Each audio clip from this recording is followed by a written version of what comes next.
আজকে চলে এসেছিলাম আয়না কিনতে, আমার মা আর বাবার রুমের আয়না কিনতে। কারণ আমাদের ঘরে আয়না শুধু আমার বাড়িতেই আছে, আমার রুমেই আছে। তো অ্যাকচুয়ালি ব্যাপারটা হচ্ছে যতক্ষণ সকালবেলা আমি ঘুম থেকে না উঠি ততক্ষণ ওরা আয়না ইউজ করতে পারে না, কারণ আমি রুম লক করে শুয়ে পড়ি। তো এই জন্য আজকে আলাদা করে একটা আয়না কিনতে এসেছিলাম। আমরা এই আয়নার দোকান থেকে, কালীঘাটে এই আয়নার দোকান থেকে আয়না কিনেছি।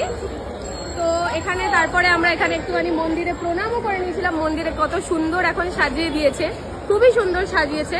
আর এখানে নতুন করে স্কাই ওয়াকও রেডি হয়েছে। তো এখানে স্কাই ওয়াকটাও দুর্দান্ত লাগছে, খুবই সুন্দর লাগছে স্কাই ওয়াকটা। আমি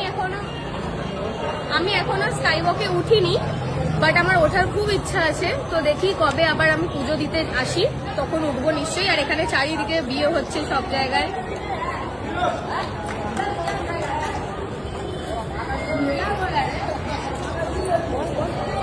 তো এইসব বিয়ে টিয়ে দেখে বেশ ভালো লাগছে। আমার ব্লগে আজকে অনেকগুলো বিয়ে বাড়ি এসছে, মানে বিয়ে বাড়ি আসেনি আসলে, মানে অনেক বিয়ে করা কাপল এসছে। ইন্সপায়ার্ড হচ্ছিস? না, আমি ইন্সপায়ার্ড হচ্ছি না, একদম হচ্ছি না।